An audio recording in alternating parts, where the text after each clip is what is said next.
Bonjour à tous. Nous nous retrouvons ce matin donc pour le deuxième atelier de la matinée euh, avec la qualité des travaux pour atteindre les normes BBC compatibles. Donc je vais attendre quelques minutes que les participants puissent rejoindre cette vidéo qui est en direct. J'en profite pour vous rappeler que le chat vous permet d'échanger. En direct. On a un tout petit décalage de diffusion, mais vous posez vos questions et suivant la réponse à apporter, je vous l'apporte en direct ou peut-être en fin d'intervention s'il faut développer un petit peu plus. Donc j'en profite pour me présenter, Alexis Herbé du bureau d'études Pouget Consultant. Nous sommes un bureau d'études thermique et fluide avec deux agences à Paris et à Nantes.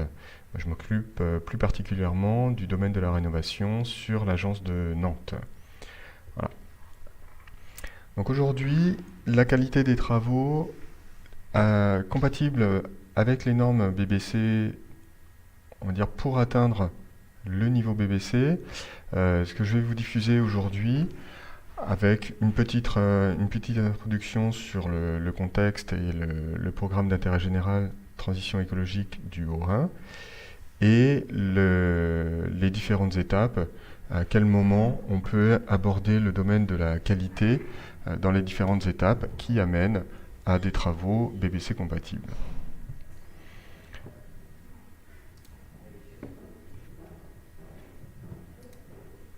Alors tout d'abord, en introduction,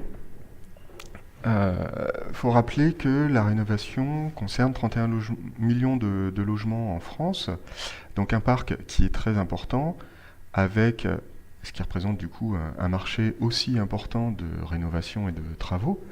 Faut rappeler que les 2 tiers de ces bâtiments ont été construits avant 1975, avant toute première réglementation thermique. Donc on se retrouve avec un parc dont on va dire un bon tiers est considéré comme du bâti ancien avant 1948, donc concerné par la rénovation comme il a pu vous être expliqué dans l'atelier précédent, que vous pouvez aussi voir en replay, et un autre tiers entre 1948 et 1975, où là, l'énergie pas chère et abondante ont provoqué la construction de bâtiments énergivores, peu isolés, avec beaucoup de ponts thermiques, etc.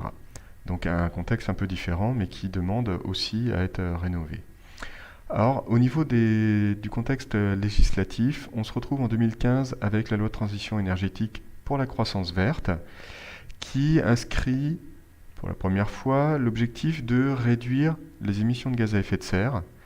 Et le levier pour atteindre une réduction des émissions de CO2, c'est bien d'activer la rénovation du parc immobilier pour réduire ses consommations énergétiques. Avec, en 2017, la première obligation concernant les logements existants. Cette obligation, elle intervient lors d'une étape importante du bâtiment, c'est-à-dire lorsqu'on va intervenir sur ses murs extérieurs, donc façade, lors d'un ravalement de façade ou d'une réfection de toiture, ou éventuellement d'une création de surface habitable en aménageant des combles, des locaux non chauffés, etc. À ces moments importants du bâtiment, on est obligé de réaliser une étude pour vérifier si il n'est pas intéressant d'isoler ces parois, d'isoler la façade, la toiture, etc. Donc c'est important parce que c'est la première fois qu'on a une obligation.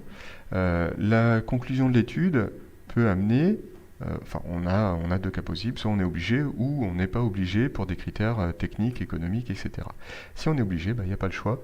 Et là c'est important parce que ça permet de faire déjà évoluer les bâtiments et d'éviter qu'on fasse un simple ravalement de façade alors qu'il aurait été beaucoup plus intéressant de l'isoler.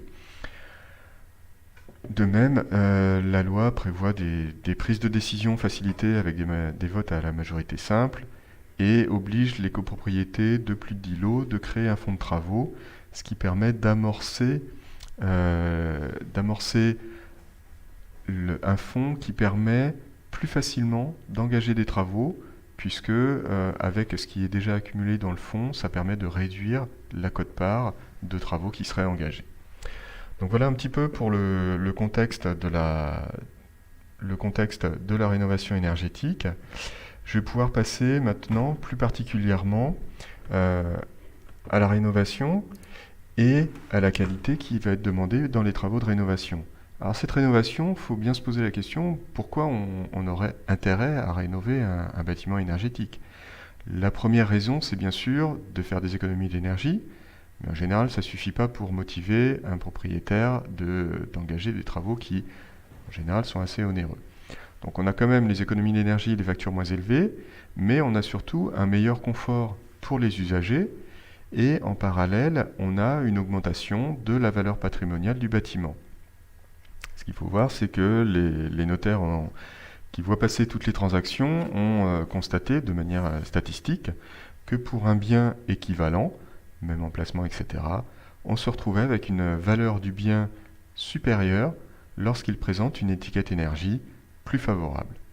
Donc ça, c'est encore amené à évoluer, plus il y aura de ventes, etc., plus on aura de données, mais c'est quand même quelque chose qui arrive, un critère de décision, notamment quand on est en agence immobilière, quand on regarde les annonces. Vous imaginez bien que si vous avez le choix entre plusieurs logements, il y a quand même une forte chance que vous choisissiez un logement présentant une étiquette énergétique plus favorable. Donc voilà un petit peu pour les bénéfices d'une rénovation énergétique. Je vous propose maintenant d'aborder le thème de la qualité des travaux.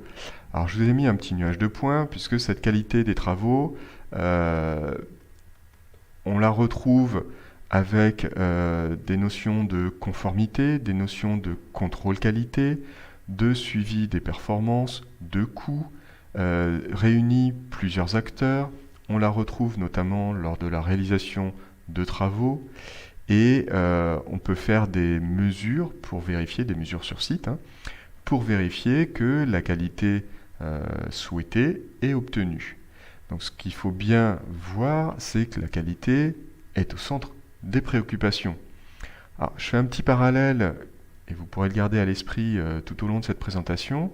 On parle de qualité des travaux aujourd'hui dans le bâtiment. Alors, plus spécialement ce matin sur les travaux de rénovation, mais on pourrait aussi se l'appliquer sur le neuf. C'est une démarche qui s'est retrouvée dans d'autres domaines, des domaines peut-être plus industriels, notamment le domaine automobile dans les années 80-90, où de la même façon, la qualité a été remise au centre de l'outil de production et au centre des préoccupations des constructeurs automobiles, avec le résultat d'obtenir des voitures plus fiables, plus attirantes, que les consommateurs choisissaient plus facilement, et notamment faisait la différence, un avantage concurrentiel pour certaines marques qui avaient une meilleure qualité. Donc aujourd'hui, on arrive, si on replace ça dans le contexte du bâtiment, on va pouvoir faire sortir pour les raisons, de la même façon que dans des domaines industriels, pourquoi on peut s'orienter vers la qualité et la qualité dans les travaux de rénovation. Donc la première raison, c'est bien sûr de garantir les performances visées. Si vous avez un bâtiment où vous souhaitez arriver à un niveau de performance type bâtiment basse consommation, enfin BBC, ou même passif, etc., évidemment, vous pouvez vous poser la question, qu'est-ce qui me garantit qu'à la fin des travaux et au moment de la réutilisation du bâtiment, je vais effectivement obtenir les performances. Donc un système qualité peut vous garantir le fait que les performances visées vont être atteintes parce qu'à chaque phase du projet, nous le verrons en détail, à chaque phase du projet, on s'assure, avant de passer à l'étape suivante, qu'on est toujours dans le bon sens vers les performances, qu'on emploie les bons matériaux, les bonnes mises en œuvre, etc. Et à la fin, on vérifie, avant de finir la réception, on vérifie que tout s'est déroulé comme prévu, ou si jamais il y a eu des aléas de chantier, ça peut toujours arriver bien sûr, qu'ils ont été analysés et pris en compte, toujours dans le même sens, pour garantir les performances visées. Cette garantie, le système qualité, ça permet d'offrir une garantie et donc de donner confiance aux acheteurs. Quand je parle d'acheteurs, c'est le maître d'ouvrage qui va financer des travaux de rénovation. Si on lui offre une garantie de qualité, il va plus facilement investir, puisque les investissements sont quand même assez élevés dans la rénovation. Il va plus facilement investir, puisque la qualité va lui amener une garantie. Pour les entreprises, ça permet de réduire les coûts de levée de réserve, les coûts de reprise, puisque si au fur et à mesure de la conception et de la réalisation, on prend le temps de vérifier ce qu'on fait, d'utiliser encore une fois les bons matériaux, les bonnes mises en œuvre, etc., ça permet au moment de la réception et de la livraison du chantier d'avoir moins de travaux de reprise, parce que des travaux de reprise, ça implique éventuellement de défaire pour refaire, ou de modifier, ça implique du temps en plus, éventuellement du matériel en plus. Au niveau du client final, c'est toujours un petit peu délicat, puisque ça veut dire que le chantier n'est pas livré au moment prévu, et ça implique en général des coûts supplémentaires pour l'entreprise et des fois aussi pour le client final quand les levées de réserve sont un peu plus compliquées. Un dernier point, et pas le moindre, ça permet de diminuer les sinistres et donc ça permet de diminuer également les primes d'assurance, surtout pour l'entreprise qui va réaliser les travaux. Donc là, je vous mets l'exemple, on peut retrouver des systèmes qualité. Alors je vous ai mis les normes ISO qui décrivent comment mettre en place un système qualité et toutes les démarches, procédures, etc. qui doivent être décrites. Il n'y a pas que celle-ci, hein, il n'y a pas que la 9001. On retrouve également des normes et des systèmes qualité avec Qualitel par exemple pour les normes NF Habitat, NF Habitat HQE, donc ça, des procédures qui sont, enfin des normes qualité qui sont toujours sur le même principe. À chaque étape d'un projet, on s'assure que les acteurs suivent un référentiel et suivent des procédures qui ont été établies pour que on soit sûr d'atteindre l'objectif. Donc aujourd'hui, on est quand même plutôt sur une démarche de certification des compétences. Donc on va certifier les acteurs, donc les entreprises qui vont intervenir lors de la rénovation, en certifiant leurs compétences, en disant elles sont capables de faire, ce qui est déjà bien, mais on ne va pas garantir le résultat. C'est-à-dire qu'on met tout en œuvre pour que le chantier se passe bien et que la rénovation soit conforme aux attentes. Par contre, on ne va pas forcément mesurer le résultat.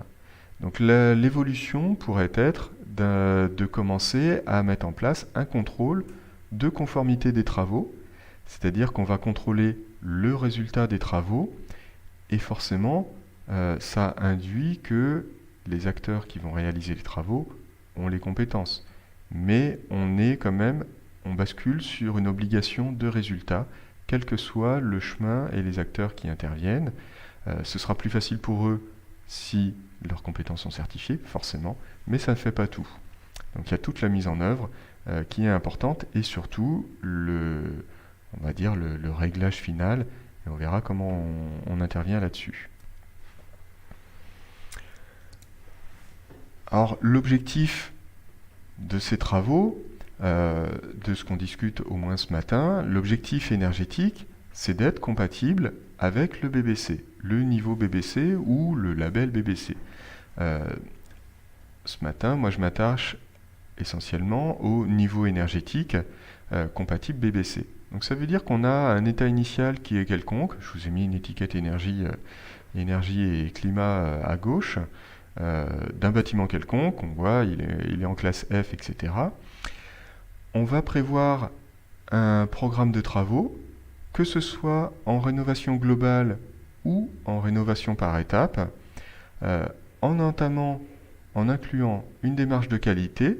Ça permet, après travaux, d'être sûr d'atteindre notre cible, et donc le niveau BBC, ce qui est quand même souhaitable dans le cadre des économies d'énergie, dans le cadre du contexte de réduction des émissions de CO2, etc. Donc pour obtenir ça, pour obtenir cet objectif énergétique notamment, on va avoir des actions tout au long du projet. Et je vous ai remis les principales étapes et on verra dans le détail tous les éléments à contrôler. Donc la première étape, c'est forcément une étape de conception qu'on retrouve à gauche de la diapo. Donc cette étape de conception va principalement porter, enfin la démarche de qualité va principalement porter sur la prescription et la conception des détails des travaux. Ensuite, nous avons la phase de réalisation avec l'emploi des bons matériaux et des bons systèmes. Alors quand je dis bons, c'est qu'ils sont adaptés à ce qu'on veut faire, donc soit au type de bâti, soit au domaine d'emploi prévu par ces matériaux et systèmes, etc. Nous verrons le détail. La phase de réalisation, la qualité porte également sur la mise en œuvre. Pour obtenir, on peut très bien employer les bons matériaux, etc. Mais si la mise en œuvre n'est pas correcte, à la fin, il y a peu de chances qu'on ait les performances attendues. Et puis, un domaine qui n'est pas négligeable, c'est le domaine post-travaux, avec tout ce qui concerne l'accompagnement à maîtrise d'usage. Donc c'est un domaine qui se développe au fur et à mesure et qui permet d'accompagner les occupants, exploitants, maîtres d'ouvrage, pour être sûr que le bâtiment est bien compris, bien utilisé, pour diminuer au maximum les consommations d'énergie, augmenter au maximum le confort, et donc que tout le monde soit gagnant. Ce qu'il faut bien voir, c'est qu'à la fin d'une rénovation, suivant les équipements ou les matériaux qui vont être mis en œuvre, on peut se retrouver avec un bâtiment qui est un peu plus complexe qu'à l'origine, et donc avec aussi des réactions, un comportement différent s'il est beaucoup plus isolé qu'avant, et donc les occupants ou l'exploitant, mainteneur, etc., doivent apprendre à utiliser ce nouveau bâtiment. Et ça ne se fait pas forcément en une seule fois, d'où l'accompagnement qui peut s'étaler sur 2 voire 3 ans ou un peu plus, suivant le bâtiment étudié. Donc l'AMU, nous verrons dans quelle mesure c'est un domaine important qui permet de converger vers la situation souhaitée et l'atteinte des objectifs, voire de les dépasser, c'est possible aussi. Donc je vous propose maintenant de regarder chaque phase et de rentrer un petit peu plus dans le détail. Donc la première phase, c'est bien sûr la phase de conception avec la prescription des travaux.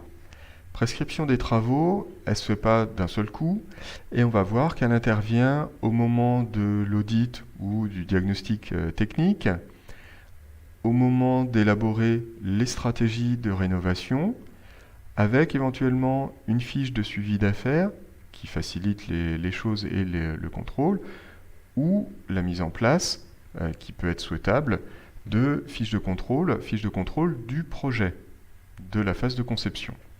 Donc rentrons un petit peu plus dans le détail avec l'audit. Dans la prescription, avant de prescrire des travaux, il faut avoir une vision très précise du point de départ. Et ça se fait lors de l'audit ou du diagnostic technique avec la phase d'état des lieux, puisque la phase d'état des lieux va recenser toutes les pathologies du bâtiment. Donc pathologie du bâtiment, ça permet de connaître les défauts ou les problèmes rencontrés. Je vous ai mis ici une image, par exemple, d'un problème de moisissure qui peut se rencontrer dans des logements qui met en évidence un problème de ventilation. Ça peut être aussi des problèmes d'infiltration d'eau par des fissures, de remontée capillaire, de fuite au niveau d'une couverture, au niveau d'une toiture terrasse, des défauts d'infiltration d'air autour de menuiseries, etc. etc. Les pathologies, on peut également les voir avec l'utilisation de caméras thermiques, l'image que je vous ai mise au milieu, qui met en évidence tous les ponts thermiques et qui sont importants à prendre en compte pour pouvoir prescrire les bons travaux capables de corriger ces pathologies et ces ponts thermiques, notamment, sans les oublier, sans les négliger, sans les renforcer. Donc l'audit permet d'avoir un bon état des lieux. Quand on parle de diagnostic technique, il ne faut pas oublier qu'il y a tous les aspects non énergétiques qui sont tout aussi importants pour faire un projet de qualité et qui vont porter éventuellement sur l'état des systèmes électriques, donc toute la sécurité électrique qui peuvent être dans les parties communes ou dans les logements eux-mêmes. Ça peut être également tous les réseaux d'évacuation, réseaux d'eau pluviale, et donc des diagnostics à réaliser avec des moyens particuliers. Quand on parle de réseau, par exemple, on peut être amené, lors de l'état des lieux, de prescrire des passages caméra pour vérifier que le réseau d'évacuation est toujours en bon état, qu'il n'est pas abîmé par des racines d'arbres, etc., qu'il n'a pas été cassé et qui provoque des infiltrations dans le sol, etc. Donc là, on va bien, avec cet état des lieux, on va pouvoir réaliser les travaux correspondant aux attentes et permettant de corriger les éventuelles pathologies rencontrées dans le bâtiment. Ça permet également, ce diagnostic état des lieux, de regarder les travaux d'entretien qui sont nécessaires, tout simplement de l'entretien. Questionnaire d'usage peut être utilisé pour recenser les attentes des occupants ou des propriétaires et permettre d'y répondre après. C'est un aspect c'est un critère de qualité, qui n'est pas chiffré. Le fait de répondre aux attentes, répondre aux besoins, c'est bien ce qu'on appelle un critère qualitatif et ça rentre en compte dans la démarche qu'on va expliquer aujourd'hui. L'état des lieux peut s'appuyer sur des démarches qui sont en cours dans le cadre des projets profils menés par l'ADEME et l'AQC, avec la mise en place de fiches qui permettent, suivant les travaux considérés, les travaux à effectuer, d'avoir une liste de points de vigilance. Donc là, c'est une aide pour l'entreprise par rapport aux travaux qu'elle doit effectuer pour pouvoir vérifier certains points qui permettent de vérifier une faisabilité technique, que ce soit en termes d'implantation, de compatibilité entre différents systèmes, de chaudière, de VMC, etc. Une compatibilité avec le type de bâti, si c'est du bâti ancien, et avec quelques précautions, etc. Donc ça, ces points de vigilance, ça peut avoir un impact, c'est tous les points qui peuvent avoir un impact sur le devis et aussi sur les conditions de la réussite. Puisque si au moment du diagnostic, on passe un petit peu vite et qu'après, lors des travaux, on s'aperçoit qu'il y a quelque chose qui doit être fait différemment ou qui n'est pas possible, ça peut avoir un impact avec des avenants, des plus-values, etc. Donc là, je vous ai mis l'exemple d'une fiche concernant de la ventilation avec un certain nombre de points à vérifier, donc la compatibilité des équipements existants, des hôtes qui peuvent être accordés, de détalonnage des portes, de présence de grilles, etc., etc. Et donc, ça permet de systématiser le diagnostic et d'avoir une sorte de checklist pour ne rien oublier et ne pas avoir de surprise lors de la réalisation des travaux. Donc typiquement, ces points de vigilance, ça fait partie d'une procédure qui, lorsqu'elle est appliquée, permet d'éviter d'avoir des surprises dans les phases suivantes du projet. Chaque entreprise, et bien sûr, ou chaque acteur, que ce soit une entreprise ou un maître d'œuvre, etc., est maître de ce qu'il veut vérifier, mais en s'appuyant sur des procédures qui sont déjà établies, il peut les personnaliser, mais ça lui permet plus facilement d'atteindre ces résultats. Donc maintenant, on va aborder le côté élaboration des stratégies de rénovation et de voir comment la qualité peut influer sur l'élaboration de ces stratégies. La première étape des stratégies de rénovation, c'est bien sûr de lister les travaux d'amélioration qui sont possibles. Donc là, liste des travaux, les économies d'énergie qui peuvent être faites, le coût des travaux énergétiques, le coût des travaux induits et non énergétiques.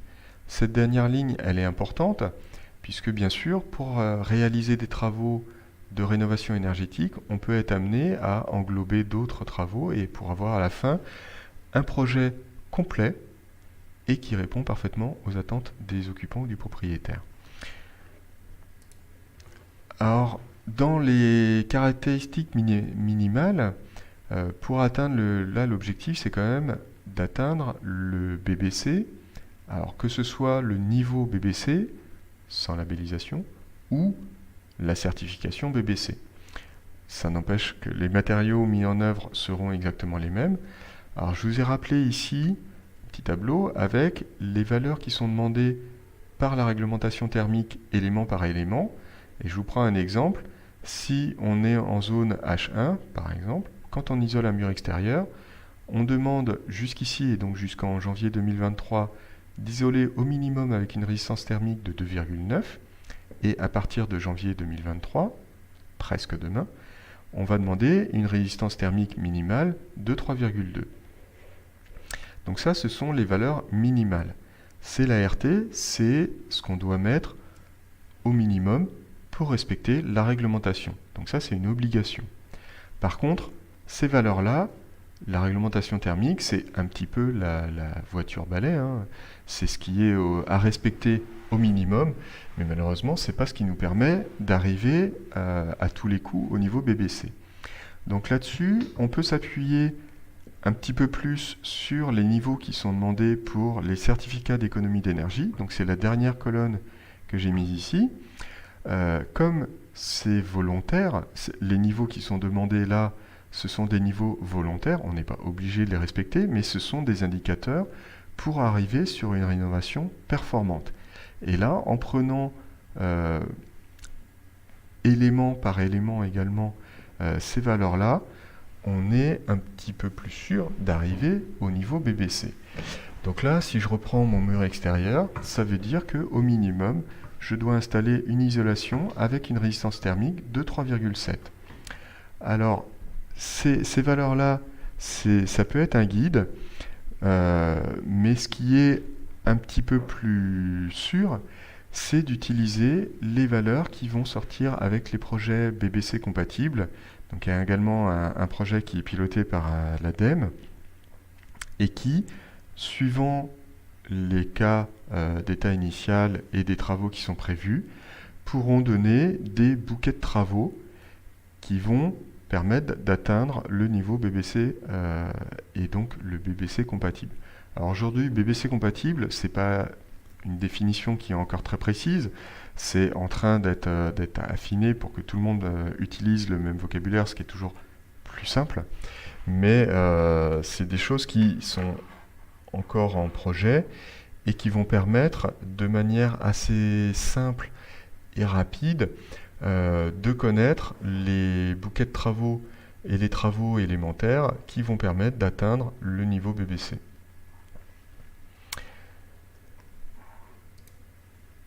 Au niveau de cette stratégie de rénovation, donc on peut connaître les valeurs à appliquer, on peut connaître tous les éléments à appliquer sur notre bâtiment. Par contre, reste encore une variable, le fait de définir une rénovation globale ou par étape. Lorsqu'on fait une rénovation globale, c'est toujours plus efficace et plus économique puisque les entreprises vont intervenir en une seule fois et vont forcément traiter les interfaces entre deux lots de travaux. Je vous donne l'exemple entre un menuisier et une entreprise qui va intervenir sur l'isolation des façades. De manière beaucoup plus simple, on aura un bon raccordement entre la menuiserie, son dormant, et l'isolation, qu'elle soit par l'intérieur ou par l'extérieur.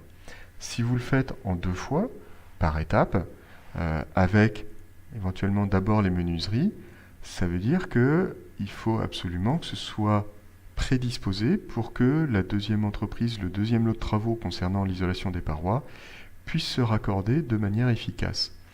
Donc ça, l'audit énergétique permet de tracer cette trajectoire pour réduire au maximum les consommations et surtout définir l'ordre des travaux pour que les interfaces entre deux lots soient correctement traitées sans créer de pathologie. Donc là, quand on est par étape, on commence à appeler ça une rénovation par étape encadrée. Encadrée, ça veut juste dire qu'on vérifie à l'avance qu'à chaque étape, on a des interactions entre les lots de travaux et que ces interactions vont pouvoir être traitées correctement à travers des prédispositions. Prédispositions donc au moment de la conception et puis ensuite au moment de la réalisation, pour être sûr que dans la deuxième étape, par exemple, on n'a pas besoin de retoucher des lots de travaux qui viennent d'être faits, enfin qui ont été faits quelques années auparavant. Donc ça c'est important d'avoir dès le début une trajectoire complète, cohérente, qui permette d'atteindre en dernière étape le niveau de performance visé, donc ici le BBC, et à chaque étape, on met en avant les interactions entre les différents lots et les prédispositions qui sont à mettre en œuvre. En exemple d'interaction, donc je vous ai parlé des menuiseries. Menuiserie par rapport à une ITE, si on pose la menuiserie à l'avance, on va faire en sorte que le dormant présente une épaisseur ou une largeur suffisante pour que l'isolation extérieure, par exemple, puisse faire un retour d'isolation au niveau des tableaux, linteaux, etc. Et donc que l'épaisseur de l'isolant puisse arriver sur le dormant sans problème. Si on imagine qu'on n'a pas fait les étapes et que ça se fait au fil de l'eau, la rénovation se fait au fil de l'eau, on peut se retrouver avec des menuiseries qui, au contraire, vont essayer de maximiser leur vitrage avec des largeurs de dormant les plus faibles possibles, forcément.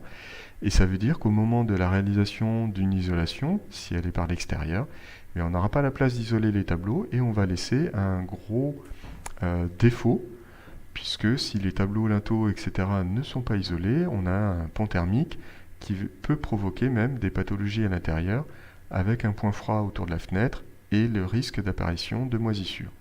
Donc voilà, toute cette rénovation par étapes est possible à partir du moment où c'est encadré, où la trajectoire est connue à l'avance et que toutes les interactions sont déjà prises en compte lors de l'élaboration des travaux. Alors pour les prendre en compte, je vous montre un exemple. Ce sont des tableaux de performance vétusté qui permettent de traiter les interactions entre différents lots. Donc ces tableaux-là sont en cours de déploiement, toujours dans le projet Profil Stratégie de rénovation, qui sortira dans quelques temps. Donc quand je vous donne un exemple ici, je prends l'exemple d'un lot de travaux une entreprise qui vient faire une isolation par l'extérieur. Au moment de la conception, on va se poser la question des performances et de la vétusté des menuiseries, par exemple, puisqu'on considère qu'on a une interaction. Et là, quand on va être dans les carrés qui sont de couleur rouge, on considère que l'interaction est forte et qu'il y a une très forte opportunité, on va dire, de réaliser les travaux en même temps, ITE et menuiserie. Quand on est en vert, ça veut dire que les travaux, l'interaction est beaucoup plus faible et les travaux peuvent être prévus à plus moyen terme, voire à long terme. Donc là, si je prends un exemple, l'entreprise qui vient réaliser l'ITE ou le maître d'œuvre peut évaluer la performance vétusté des menuiseries. Et dans le premier cas, on se retrouve avec des menuiseries en mauvais état général, qui peuvent être pourries, cassées, etc., avec un défaut d'étanchéité important. Et à ce moment-là, on considère qu'elles sont tellement dégradées que c'est vraiment le bon moment en même temps, donc c'est pour ça que c'est en couleur rouge, de changer les menuiseries en même temps qu'on va venir faire l'ITE.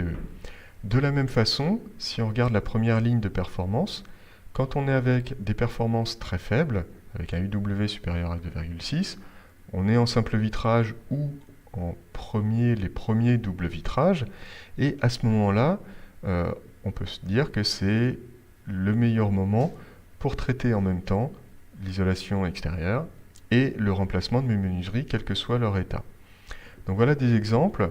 Par contre, si on regarde la dernière ligne, j'ai des fenêtres qui sont avec des bonnes performances, un UW inférieur à 1,5, et qui peuvent être dans un état plus ou moins dégradé, mais pas trop dégradé, donc les trois colonnes de droite. Et là, on va se retrouver avec une interaction plus faible et considérer que ce changement de menuiserie peut intervenir à plus long terme. Donc voilà un exemple d'interaction qui, si il est traité de manière systématique au moment de la conception, permettent de ne rien oublier dans le bouquet de travaux, de les mettre dans le bon ordre de réalisation et d'être sûr qu'à la fin, on va se retrouver avec quelque chose de performant sans créer de pathologie. Alors, dans cette prescription de bouquet de travaux, il ne faut pas oublier aussi les critères qualitatifs qui sont l'atteinte du confort thermique d'hiver, du confort thermique d'été, confort acoustique. Ça peut être aussi un confort visuel suivant les locaux avec l'utilisation de stores extérieurs, de brise-soleil, de protection solaire, etc. Donc tout ça rentre en ligne de compte dans la création du bouquet de travaux pour répondre, toujours pareil, aux attentes de l'occupant ou du maître d'ouvrage. Ça fait partie des critères qualitatifs et de valorisation du patrimoine. Alors, il est important de pouvoir, à chaque moment de la phase de conception, quels que soient les intervenants qui arrivent sur le projet, de pouvoir rappeler l'objectif énergétique à suivre et de partager avec toute l'équipe projet les éléments du projet. Donc ça, c'est ce que je vous mets sur la gauche. Ça peut être par l'utilisation d'une fiche de suivi d'affaires. Encore une fois, tout ça, ce n'est pas forcément des éléments obligatoires à mettre en place, mais quand on les utilise, on est plus facilement dans un système qualité et on est dans des procédures qui permettent de décrire correctement le projet et d'être sûr qu'à la fin, quand on passe du projet à la réalisation, tous les éléments ont été vus et il n'y aura pas de surprise, ou le moins possible. Donc là, cette fiche de suivi d'affaires, en rappelant l'objectif énergétique, chaque acteur est au courant. Si on a plusieurs bureaux d'études, si le projet est important, ou si on a plusieurs entreprises qui interviennent, ça leur permet de se poser la question, si on est sur du BBC, par exemple, on sait que l'étanchéité à l'air est importante, et l'étanchéité à l'air s'obtient avec le travail conjoint de tous les acteurs. Donc là, important d'avoir toutes les infos pour tout le monde au même moment. Ça permet aussi de préciser le référentiel technique à suivre si dans cette fiche de suivi d'affaires, on rappelle le certificateur, s'il y a un certificateur. Le certificateur impose son référentiel technique avec des travaux qui peuvent être rajoutés et qui ne concernent pas forcément l'énergétique. Si on prend l'exemple du certificateur Promotelec, il va mettre l'accent dans son référentiel sur toute la sécurité électrique, ce qui est normal. Et donc, ce référentiel est bien à prendre en compte lors de la conception des travaux. Je vous ai mis en bas les deux exemples d'avancement de projet, de gestion de projet, avec le premier qui est un travail plus collaboratif, qu'on peut imaginer avec cette fiche de suivi d'affaires, par exemple, qui permet à ce que chacun avance en parallèle, donc c'est les petites flèches qui arrivent sur le côté, et au fur et à mesure, le projet complet avance, tout le monde avance dans la même direction, sans prendre de retard, parce que les informations sont connues et partagées, et que à chaque fois que quelqu'un va utiliser une donnée du projet, on est sûr que c'est la bonne et qu'elle est correcte, actuelle, etc., qu'elle a été validée. Et donc ça, c'est le moyen le plus efficace et le plus rapide en gestion de projet pour atteindre la cible. Après, la deuxième façon de faire, enfin une autre façon de faire, c'est une approche un peu plus itérative, où chacun va intervenir au fur et à mesure.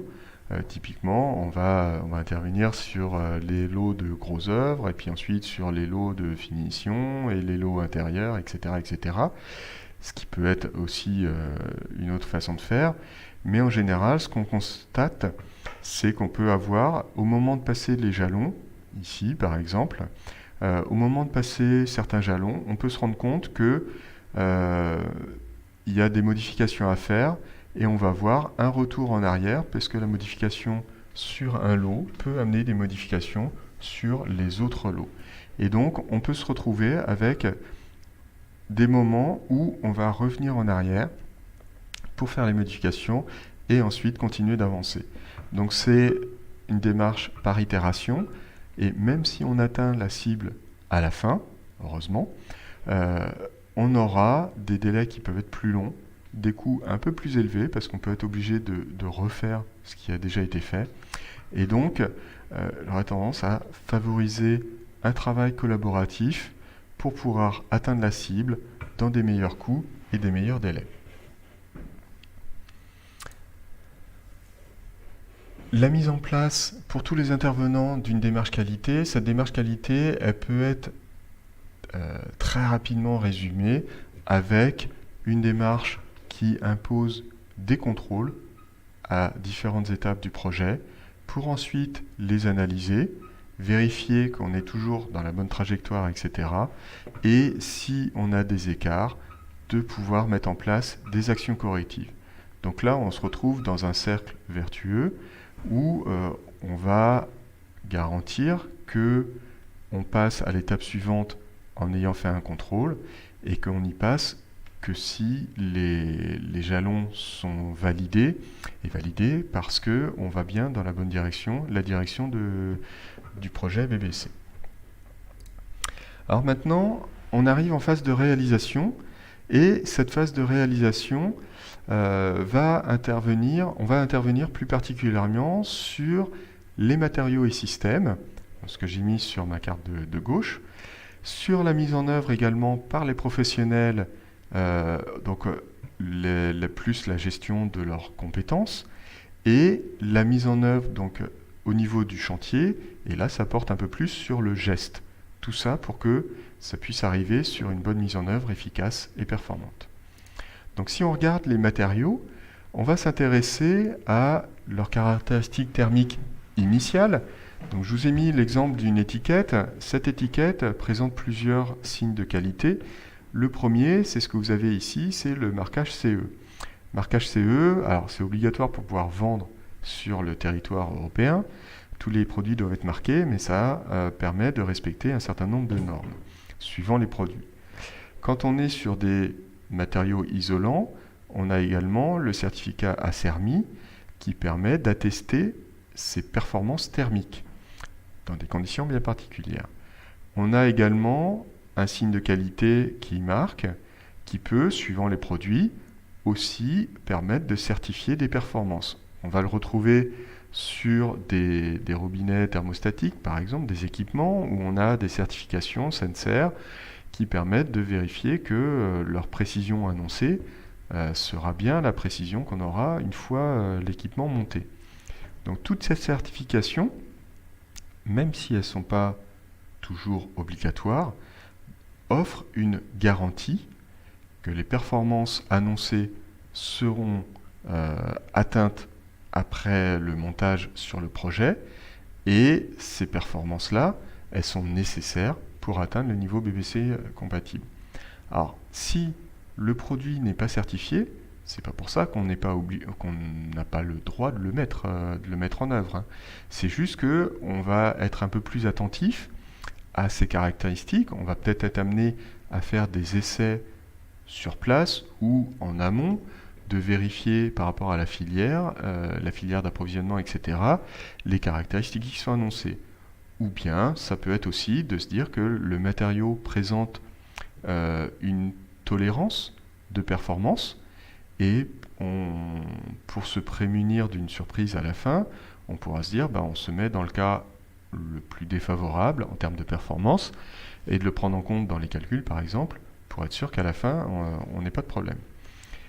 Donc là, caractéristiques thermiques initiales, en général, ce sont les étiquettes ou c'est les performances des équipements. Ça peut passer aussi par des avis techniques, etc. etc. Le stockage est important parce que le matériau peut être capable, si jamais il est stocké à l'extérieur, vous imaginez bien un isolant stocké à l'extérieur, gorgé d'eau, sous la pluie, ça arrive, on en a tous vu, je pense. À ce moment-là, ces performances ne seront pas du tout les mêmes et peuvent être dégradées. Donc là, des performances, j'indique, c'est issu des calepins de chantier du programme Pacte, hein. Quand on dit hors gel, suivant les produits, les caractéristiques du produit peuvent être dégradées s'ils sont soumis au gel, et une fois dégradés, ben, ils ne tiendront pas leur performance. Donc toutes ces stockages, enfin ces conditions de stockage sont précisées en général sur chaque produit ou équipement et sont à respecter bien sûr pour que lors de la mise en œuvre on n'ait pas de problème. On a également, ce qui est très important, le domaine d'emploi. Lorsque là, on a l'exemple d'une isolation par l'extérieur avec un enduit polystyrène par exemple et un isolant polystyrène et un enduit organique, on a des températures d'application entre 5 et 35 degrés par exemple. Dès lors qu'on s'écarte de ces températures d'application, le produit de la même façon peut ne pas accrocher, peut sécher beaucoup plus lentement et présenter des défauts. Alors ça peut être juste un défaut d'aspect, mais ça peut être un défaut un peu plus embêtant s'il va commencer à faïencer, à se décoller, etc. Donc forcément, le domaine d'emploi qui peut être appelé soit sur le produit lui-même, soit sur son avis technique, ou rappelé dans les règles professionnelles qu'on verra juste après, c'est très important pour que les performances annoncées du produit soient atteintes. Un petit zoom, et je pense que ça peut parler à certains, notamment sur des ITE qui utilisent des panneaux de polystyrène gris, qui sont très sensibles aux UV, et le domaine d'emploi précise très clairement qu'il faut protéger l'isolant des UV. Ça veut dire que l'échafaudage doit être bâché, et si on ne le fait pas, on va se retrouver avec un isolant qui se dégrade, qui peut se rétracter, qui peut se déformer, et lors de l'application de l'enduit, on va se retrouver avec quelque chose qui, déjà, au niveau de la finition, sera pas correct, puisque si on a un isolant qui s'est déformé, on peut avoir du tuilage, etc. Donc un enduit qui est beaucoup plus difficile à réaliser. Et surtout, la tenue dans le temps ne va pas être garantie, parce que la surface de l'isolant, qui sert d'accroche à l'enduit, ne sera pas correcte, et ne permettra pas une bonne accroche. On peut se retrouver avec un sinistre. Donc là, ces consignes d'emploi, ces domaines d'emploi sont bien précisés et sont à respecter par les entreprises pour ne pas avoir de problème à la fin. Ça peut même arriver d'obtenir des sinistres dans les premières années. C'est un coût supplémentaire, c'est un maître d'ouvrage qui ne comprend pas pourquoi ces travaux ne sont pas bien réalisés. Et c'est une entreprise qui va se retrouver avec des primes d'assurance qui peuvent augmenter parce que le taux de sinistralité est important. Alors ces domaines d'emploi sont rappelés soit dans les normes NF-DTU ou bien dans les règles professionnelles. Ces règles professionnelles sont édictées par les filières. On peut retrouver des règles professionnelles par exemple pour la paille, pour le chanvre, pour les emplois sur des supports en terre crue. Donc là, c'est un ensemble de règles qui sont édictées par les filières professionnelles elles-mêmes en attente de l'élaboration d'un DTU. Lorsqu'elles sont respectées, elles décrivent précisément quels sont les matériaux, quels sont les domaines d'emploi, les supports, etc. Et ça donne un cadre qui permet aux professionnels de réaliser ces travaux sans souci.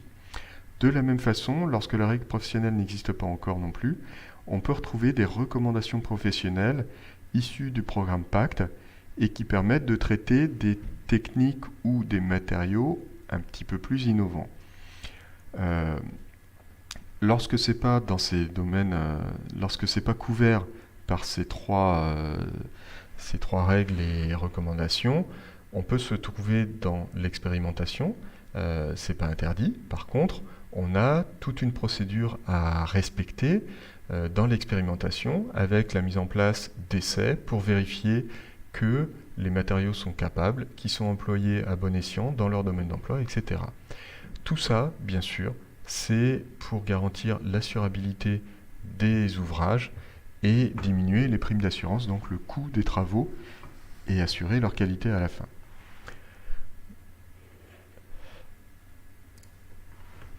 Maintenant, si on regarde la mise en œuvre du point de vue des professionnels. Professionnels, plusieurs aspects. il y a bien sûr leur formation initiale, donc leur diplôme, etc., qui peut leur permettre d'exercer, ça c'est une chose, mais il y a également toute la formation continue. Et je vous ai rappelé ici quelques formations continues, notamment les programmes FIBAT, qui permettent aux professionnels de se former dans le domaine de la performance énergétique. Et donc, ça couvre bien sûr la rénovation des bâtiments. On peut se retrouver avec une charte qualité ou des qualifications qui sont là pour garantir des compétences des professionnels. Et donc là, des démarches, je vous rappelle je vous ai mis les petits logos, notamment Qualibat, organisme de certification professionnelle, Quali2NR, qui est plus axé sur les équipements énergie renouvelable, Qualifelec pour tout ce qui est mise en œuvre de systèmes électriques, enfin tout ce qui couvre courant fort, courant faible, et le domaine RGE également, qui est une mention qui permet de savoir que le professionnel a suivi certaines formations et passé une certification, avec succès bien sûr, dans le domaine de la rénovation énergétique. Donc toutes ces labellisations ou toutes ces certifications font partie d'une charte qualité et permettent de connaître par rapport aux professionnels, de s'assurer qu'ils ont les compétences pour pour réaliser le chantier. Donc ça, c'est pour la mise en œuvre. C'est déjà de s'assurer donc que les personnes sont capables. Alors, on peut avoir des démarches un peu plus locales, notamment dans le Haut-Rhin, enfin dans le Grand Est, dont fait partie le Haut-Rhin forcément, avec la démarche d'accompagnement Octave. Je ne l'ai pas forcément rappelé ici, mais Octave va demander aux entreprises qui participent au programme de suivre un certain nombre de formations et d'être signataire d'une charte de qualité. Et donc là, on sait que les entreprises qui sont référencées par le dispositif Octave remplissent un certain nombre de critères, et donc ces critères-là permettent de garantir la qualité du chantier. Si on regarde maintenant la mise en œuvre, mais du côté du geste, donc du chantier lui-même, un des premiers points, enfin le principal, on sait on a contrôlé que la conception était bien faite, on a contrôlé que les professionnels qui interviennent ont les compétences pour faire. Maintenant, un chantier, ça reste un geste, et ce geste-là, suivant les conditions au moment de la réalisation, suivant le chantier lui-même, parce qu'un bâtiment n'est pas identique à un autre, un bâti ancien peut réserver des surprises, etc., on va faire en sorte de faire un certain nombre de mesures pour être sûr que les travaux réalisés sont correctement réalisés. Et donc là, j'ai mis les tests principaux qui peuvent être réalisés, notamment des tests d'étanchéité à l'air, de thermographie, des mesures in situ des équipements, que ce soit des équipements de ventilation, de chauffage, etc. L'emploi d'autocontrôle, ce qu'on verra en détail après, ou éventuellement l'utilisation de préfabrication qui facilite la mise en œuvre lors du chantier. Alors le premier point, c'est le test d'étanchéité à l'air. On a deux façons de le réaliser. Le premier, ça peut être en cours de chantier pour détecter les fuites. Alors je vous ai mis une image à gauche qui est un test en cours de chantier avec un équipement relativement simple. Alors ici, vous le voyez sur la porte soufflante, hein, c'est un équipement qui a été créé par Isover à la disposition des professionnels. Cet équipement-là ne permet pas de faire de mesures précises. On n'est pas dans le cadre d'une mesure d'infiltrométrie, mais il permet de mettre en dépression le bâtiment considéré à un moment précis du chantier, en général c'est avant les finitions, et de vérifier qu'on n'a pas de fuite particulière. Ça permet de contrôler par exemple la photo du milieu, la pose des menuiseries, de vérifier qu'on n'a pas un petit problème à un endroit, de joint, etc. Ça permet également de contrôler la mise en place d'une membrane d'étanchéité à l'air par exemple, ce qu'on peut avoir sur la photo lorsqu'on va venir isoler par l'intérieur. Ça permet de contrôler aussi qu'au niveau de pénétration de réseau, réseau de plomberie, réseau électrique, etc., que toutes les précautions ont bien été prises et ne vont pas venir créer de soucis après. Donc ce test d'étanchéité à l'air en cours de chantier, c'est vraiment un élément important de qualité parce que c'est pas pour désigner des professionnels qui ont mal travaillé, hein. C'est vraiment pour mettre en évidence les défauts éventuels du chantier. Ça peut arriver qu'il y ait des défauts et ça permet surtout de les corriger au bon moment, c'est-à-dire avant la finition, avant que le placo soit posé, que les peintures soient faites, etc. On peut retrouver également ce test d'infiltrométrie en fin de chantier, mais à ce moment-là, c'est plus pour faire une mesure précise et de vérifier, si jamais on est dans le cadre d'une certification BBC, que le critère demandé est bien atteint. Donc ce critère, alors je vous le rappelle un petit peu à droite sur l'échelle, hein, on a des valeurs par défaut, et puis après, on a des valeurs de référence, donc 0,6 pour des mesures individuelles, par exemple, qui est demandé pour le label BBC, ou si on vise un label plus performant, comme le niveau passif, on peut être sur des niveaux d'étanchéité à l'air plus élevés. Enfin, un niveau est plus élevé parce qu'il y a encore moins de fuite. Donc là, c'est le niveau en fin de chantier avec une mesure. Alors je vous ai mis ici un petit exemple en cours de chantier. On fait le test et puis on se rend compte qu'à un moment donné, on a une grosse fuite. Donc c'est l'image qui est en haut à gauche. Je ne sais pas si vous voyez mon pointeur. L'image qui est en haut à gauche et qui fait la détection de la fuite. Au moment du test, on fait le repérage avec un marqueur tout simple, etc.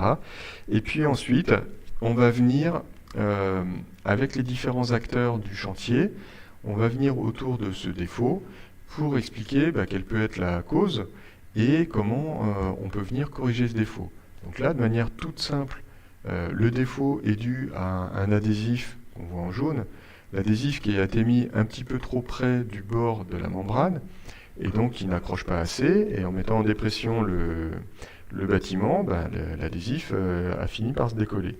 Donc là, la mesure corrective est très très simple, rapide et peu coûteuse, puisqu'elle consiste à remettre un adhésif correct à cheval sur la membrane et le reste de l'adhésif.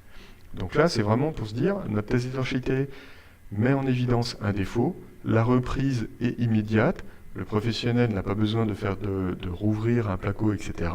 La reprise est immédiate, peu coûteuse, et on arrive sur un résultat à la fin qui est satisfaisant. Un autre moyen de contrôler le chantier et la mise en œuvre, c'est d'utiliser la thermographie. Alors la caméra thermique, petit inconvénient, c'est qu'évidemment, il faut que les conditions soient réunies, donc que le bâtiment soit chauffé, et que les températures extérieures soient suffisamment faibles pour voir les défauts. Donc ici, si on regarde cette image thermique, on a une isolation par l'extérieur et on se rend compte que toute la partie en bas du mur est de nouveau rouge, ça veut dire que la chaleur sort à l'extérieur et que tout le soubassement n'a pas été isolé. Donc là, c'est éventuellement un défaut de conception, parce que ça n'a pas été prévu, ou bien c'est un défaut lors de la réalisation parce que l'entreprise a été peut-être un petit peu plus vite ou a voulu réaliser un gain et n'a pas isolé ce soubassement comme prévu. Donc là, la caméra thermique peut également faire ressortir des défauts de mise en œuvre parce que les fixations sont trop apparentes, etc. Ou bien si on a un isolant derrière un bardage, avant de mettre le bardage, on passe la caméra thermique, ce qui fait ressortir tous les défauts, là où l'isolant a pu éventuellement glisser, ou si on a un petit espace entre deux laits d'isolant, ça va ressortir la caméra thermique. Ça permet de le combler à ce moment-là, assez rapidement, et d'avoir quelque chose d'efficace après. Donc la caméra thermique est un autre moyen de mesure en cours de chantier, et éventuellement en réception, mais quand on l'utilise au moment de la réception, c'est un petit peu tard, hein, puisque la correction peut être beaucoup plus délicate à faire. Mesure in situ, on le retrouve notamment sur la ventilation, donc c'est important par rapport à des équipements qui sont mis en place, de pouvoir faire la mesure directement en cours de chantier ou en phase de réception pour s'assurer que l'équipement atteint bien les performances qui vont être demandées. Et donc là, mesure de ventilation, on va regarder les débits ou éventuellement la dépression avec l'image de droite pour s'assurer que la ventilation fonctionne correctement. Donc ça, normalement, l'entreprise est tenue de le faire, puisque sa mission, c'est pas juste de monter un équipement, mais de s'assurer qu'elle fonctionne. Donc on a toute la première année qui est la garantie de parfait achèvement, et qui permet de faire revenir éventuellement le professionnel si jamais on se rend compte que l'équipement ne fonctionne pas correctement. Lorsque l'on fait systématiquement la mesure au moment de la réception, ça évite d'attendre quelques temps et de se dire dès le début, mon équipement, je l'ai vérifié, il fonctionne correctement, donc tout va bien, je peux réceptionner et on atteindra les performances voulues. Si vous avez des régulations qui sont qui peuvent être plus ou moins complexes, on s'assure également que la régulation est correctement paramétrée, que les sondes de température, si on utilise les sondes de température, ces sondes fonctionnent et mesurent la température correcte. Ça peut toujours arriver d'avoir une sonde défaillante. Et quand on s'en rend compte au bout d'un an ou deux, c'est toujours un peu problématique. Donc là, mise en place de mesures in situ permettent de savoir déjà dès le début, au moment où on réceptionne le chantier, que tout fonctionne correctement. Alors pour ça, certaines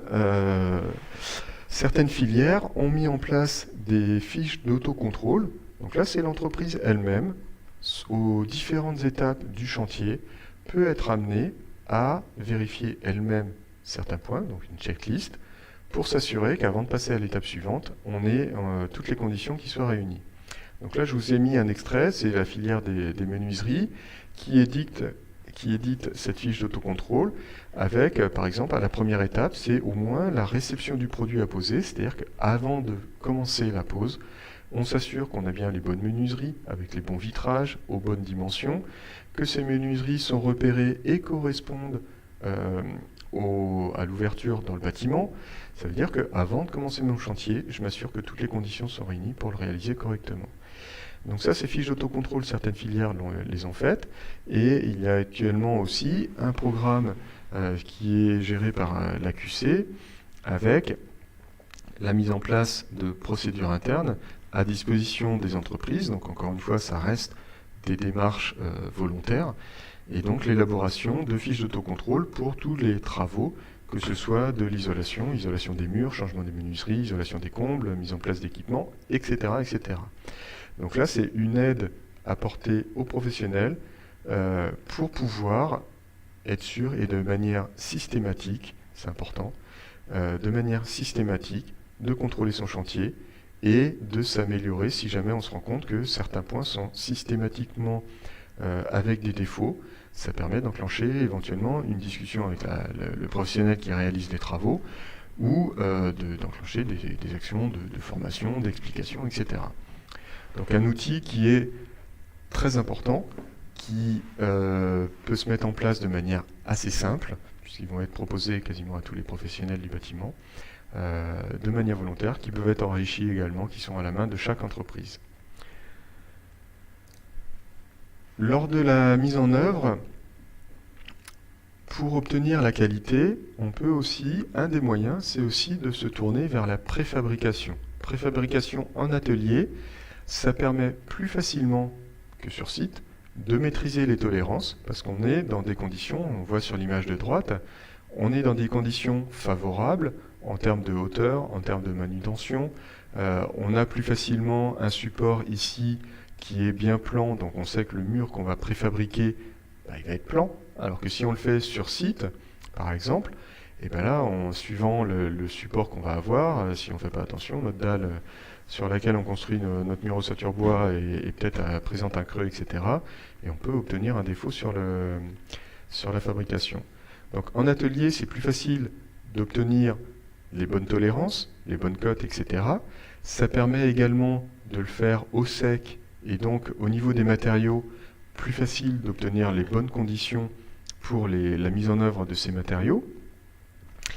Conditions de pose, bonne hauteur, ça permet de les vérifier, puisqu'on est en atelier, de vérifier avant que ça parte que tout est bien réalisé, Et ça peut même, suivant les cas, si on prend l'exemple de menuiserie, on peut mettre en place des moyens de contrôle, donc un banc de contrôle, et de mettre en place un contrôle qualité, soit à 100% des produits ou sur un échantillonnage, ça dépendra du système qualité qu'il y a à mettre en place.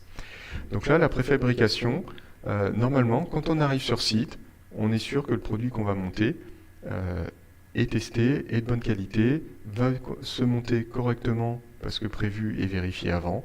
Et donc ça permet déjà de minimiser le temps passé sur son chantier, d'être moins sensible aux conditions climatiques, notamment de pause. Ça facilite quand même des opérations de rénovation, puisque de temps en temps, on peut se retrouver dans des conditions, quand on intervient sur des toitures, sur des dessous, des façades, etc.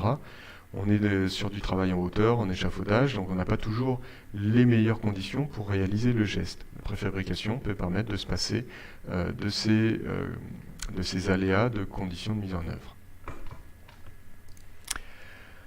On arrive maintenant à la dernière étape, donc c'est la phase post-travaux, où là, on peut accompagner l'usage du bâtiment, donc accompagner l'occupant, qu'il soit propriétaire ou locataire, avec différents aspects, pour s'assurer que le bâtiment, même s'il est capable, c'est-à-dire que toutes les phases en amont, les phases de conception et de réalisation ont été remplies avec succès, on sait que le bâtiment est capable par rapport aux matériaux et aux équipements qui ont été mis en œuvre, mais il peut être mal utilisé.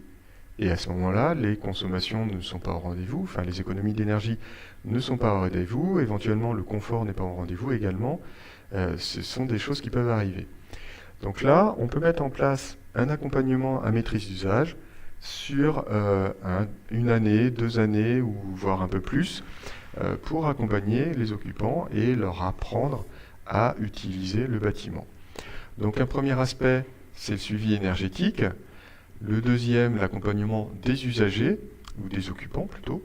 Et la troisième, une coordination pour avoir un retour d'expérience et enrichir les futurs projets. Ce suivi énergétique, on peut le retrouver avec la mise en place de tableaux de bord qui vont reprendre les données du bâtiment, par exemple, et l'évolution des consommations énergétiques par rapport à l'état initial et aussi par rapport à l'année précédente. Ce qui permet, alors tout ça on les corrige de la rigueur climatique, etc., mais ça permet de voir si on n'a pas notamment d'effet rebond. C'est-à-dire que le bâtiment, la facture énergétique a baissé, l'occupant peut avoir tendance à du coup augmenter la consigne de chauffage pour avoir un confort peut-être un peu meilleur ou différent. Donc avec les tableaux de bord, ça permet de suivre assez facilement ces données-là, ces données d'entrée, les données du bâtiment, et puis les données de consommation en mettant en place des petits tableaux de bord simples et intuitifs à suivre. La simplicité, aujourd'hui, la simplicité de ces tableaux de bord est indispensable, parce qu'on peut se retrouver avec des bâtiments instrumentés qui vont nous retourner une donnée toutes les heures. Donc on imagine bien qu'au bout d'une année, on se retrouve avec une masse d'informations très importante. Il faut pouvoir les analyser correctement et surtout les restituer et les communiquer de manière simple. Donc là, un tableau de bord, avec cet exemple-là, c'est pas la seule façon de faire, mais des tableaux de bord simples que l'occupant, propriétaire, éventuellement exploitant, pourront suivre et de manière assez rapide, identifier s'il y a une dérive et donc amener des actions correctives. On est bien dans la démarche qualité, avec le cercle, contrôle, analyse et action corrective si nécessaire. Le deuxième aspect, c'est le guide de l'usager, puisque le bâtiment peut se retrouver un petit peu plus complexe, avec des moyens, des équipements, des régulations plus complexes après rénovation. Et le guide de l'usager est là pour donner le mode d'emploi, tout simplement. Le mode d'emploi d'une régulation, d'une chaudière, d'une pompe à chaleur, avec également donc, comment l'utiliser, comment faire pour, si jamais on constate que il ne fait pas assez chaud, par exemple, qu'est-ce qu'il faut vérifier avant, etc. Donc ça, à destination de l'usager, c'est un mode d'emploi, c'est également rappeler les consignes d'entretien des équipements, les consignes toutes simples qui sont à faire par l'usager et celles qui sont du ressort d'une entreprise. Si on prend une pompe à chaleur ou une chaudière gaz, on a un entretien minimum à faire réaliser par un professionnel. On sait bien que s'il n'est pas réalisé, les équipements risquent de fonctionner moins bien et d'avoir des performances dégradées, et donc des consommations qui repartent à la hausse. Un dernier point de l'accompagnement, c'est la mise en place d'un questionnaire qui permet d'avoir un retour de la part des occupants par rapport à leur usage, par rapport à leur ressenti, et ça permet de détecter si le confort n'est pas au rendez-vous, si à l'usage certains font remonter que il fait souvent froid le matin, froid le soir ou des choses comme ça. Donc c'est encore un autre moyen de détecter un problème qui peut être juste un problème de réglage ou éventuellement un problème de mise en œuvre, etc. Donc ce questionnaire est important pour avoir le ressenti des occupants, même si on sait que ce sont un ressenti qui peut être subjectif, qui est subjectif, c'est même le propre de ces questionnaires-là. Ça permet d'avoir des informations intéressantes et nécessaires pour juger de la qualité des travaux et de leur réelle efficacité. Donc l'accompagnement à maîtrise d'usage, dans son suivi, on a un bilan en fin de travaux avec le démarrage du suivi. Donc on avait une situation initiale avant travaux. En fin de travaux, on fait un état des lieux également pour faire le top départ des consommations, tout simplement, le relevé des index, etc. Distribution du livret des occupants pour qu'ils puissent utiliser correctement leurs bâtiments ou leurs équipements. Et puis éventuellement une réunion avec la maîtrise d'ouvrage et l'exploitant, donc l'exploitant si on est sur des bâtiments un peu plus conséquents avec des équipements collectifs. Et puis après, on met en place des bilans au bout de la première année, avec la présentation du tableau de bord, la définition d'un plan d'action si c'est nécessaire avec l'exploitant, et l'envoi du questionnaire confort et usage. Alors, envoi et analyse, bien sûr. Bilan aux deuxième année, on refait la même chose avec les tableaux de bord, etc. et le questionnaire. Et donc cette démarche-là peut se faire sur une année, 2 années, 3 années.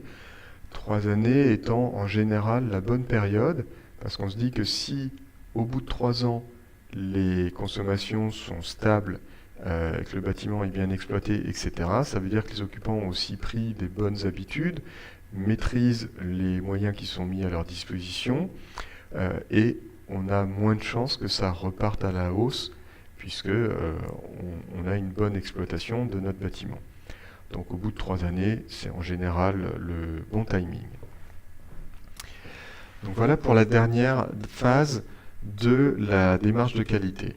Donc pour vous le rappeler, cette démarche qualité, à chaque étape, donc au moment de la conception, avec un bon état des lieux, une vision précise du top départ du bâtiment, une phase de conception où on va employer les matériaux, les systèmes dans leur domaine d'emploi, si possible des matériaux certifiés, et si on est dans des démarches plus expérimentales, on va faire des essais et des évaluations pour être sûr de la performance de ce qu'on met en place.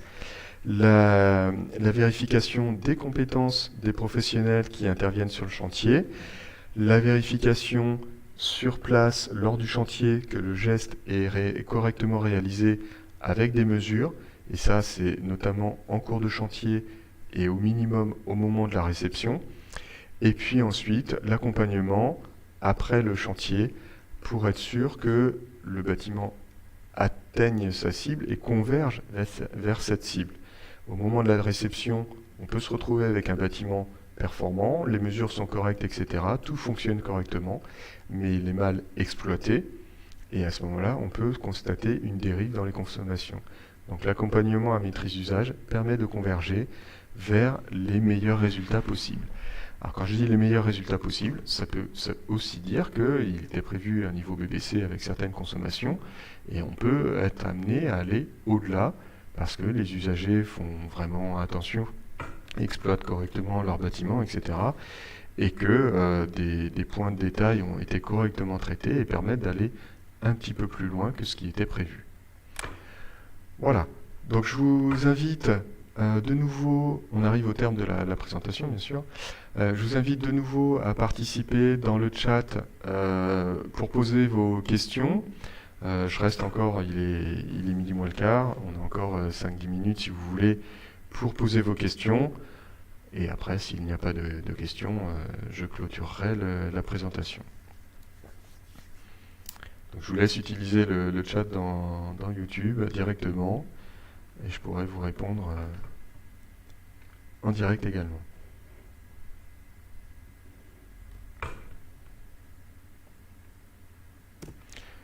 Si vous avez des questions ultérieures ou si vous utilisez le replay dans YouTube, vous pouvez toujours contacter Mathilde Cordier, qui est la directrice de mission, et qui se permettra de me relayer les questions, s'il y en a, lors du visionnage de la vidéo. Je vous propose de clôturer, parce que je vois qu'il n'y a pas de questions particulières. Je vous souhaite une bonne journée et surtout des bons projets de rénovation et des projets de qualité, bien sûr.